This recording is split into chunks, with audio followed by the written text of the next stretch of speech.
Well, hi, I'm Adrian Warnock. I blog at adrianwarnock.com, and I'm also privileged to serve as part of the leadership team of Jubilee Church in London. And I'm here at New Word Alive together with Don Carson, who's kindly agreed to answer a few of my questions.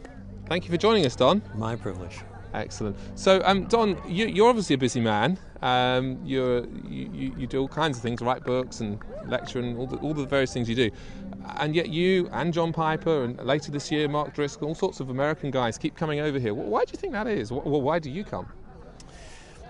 The Church of Christ is worldwide at the end of the day. And partly because of Trinity's reach, we serve many countries, and partly because of my own rootage over here. I lived here for 9 years, my wife is English, and partly because there is a camaraderie in the ministry itself. Not only do we come here, but there are a number of Brits that come to where we are, and then we might meet up in Kuala Lumpur.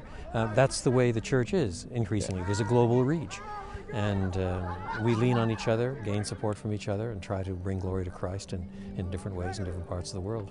Fantastic. Well, we're certainly glad you've been here, and I've been very much enjoying listening to your talks. What's your impression of the conference as a whole? Well, the buzz I'm hearing, but I'm the outsider, is that people are really grateful for the Bible teaching, not only in the big sessions, but also in a lot of the seminars and so on. After John's material last night, for example, on suffering, there was one woman in a wheelchair who said that she had found this one of the most encouraging things she'd ever heard in her life. And the whole conference is worth it just for her, isn't it? Yes. And then when you realize there are 5,000 people who are receiving blessings from God, from His Word in one way or the other, it's something for which to be incalculably grateful. Yeah. I guess there's no real substitute for gathering people to hear God's Word, is there, really? That's right. Whatever context it's in.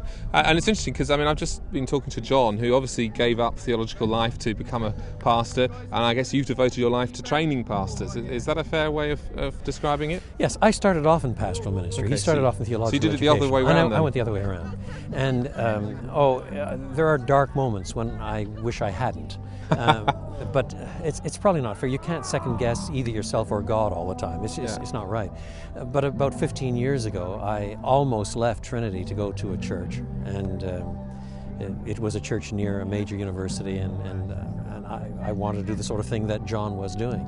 And I had 2 or 3 really senior men in the ministry, both already at that time in the early 70s, descend on me and tell me in very authoritarian terms that I just must not do it, because they were afraid that if I did, I wouldn't preserve enough time to do some of the writing that I was doing. Now, whether that's right or not, I don't know. You offer yourself up to God and try to do what's right. But I would say that the front line is the local church. And there's a sense in which seminary is a backup slot. The front line is the local church, and the first impetus toward ministry and toward stamping people for what ministry ought to be within the context of the local church. And then a good seminary, a good theological college, helps to provide the kind of training and further exposure and more technical knowledge, grasp of the languages and this sort of thing that virtually no local church can provide. Yeah, sure. Yeah. And yet it's really important for those who teach in such places, nevertheless, to be pastors first, because if they think of themselves as teachers and scholars first, then they tend to produce teachers and scholars. Very good. So there's a stamping not simply from the course material, but from your own values, what you dream about, what you think about. So at our seminary, we always want to hire a certain percentage of faculty who wish they were in the pastoral ministry, or else, quite frankly, we don't want them. Now, they've got to be academically competent and all the rest, but we don't want people who just want to be in a seminary. We want people who, in many ways, would prefer to be in the local church. So that's as close as I can come to explaining where I am. Oh, that's good. So, of all the many books that you've written, Don, this is again actually a question I asked John about his books. But of all the books that you've written, what would you say would be the most important, say 2 or 3 books, or the ones that perhaps people should start with reading, let's say? I have no idea how to answer that, because people find books are important for different reasons. Yeah. So some people working through the front end of postmodernism, the 1996 book or whatever date it was, The Gagging of God, they found just very, very helpful at the time. On the other hand, widely read by pastors, my John commentary, for example. I just don't know how to answer that sort of question. So I guess it's what fits that person. That's right. And you say, what should they read first? Well, an awful lot depends on who they are. If they're a lay person, you might start off with a book like the Sermon on the Mount or something like that. Or I just don't have a formulaic answer to that.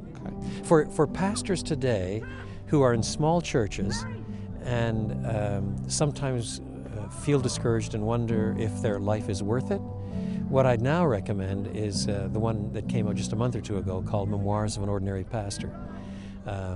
It's only short. It's 160 pages, and it's really on my dad. Yes. Because he was a quintessential ordinary pastor in many ways. He never preached in another country. He never wrote a book. He was never a conference speaker or the like. Most of the congregations, most of his life were 30 people. But he exemplified faithfulness in some pretty grueling circumstances. He nursed my mother through the Alzheimer years. He was a church planter cross-culturally, moved from English to the French side of Canada, and had a passion for faithfulness in all kinds of small ways. It's not so much a critical history as a collection of our memories of him and a lot of his diary entries and so on as he struggled with these kinds of things and tried to be faithful in small corners. So I'm guessing that he was probably one of the main influences on you growing up and into ministry, was he? Or?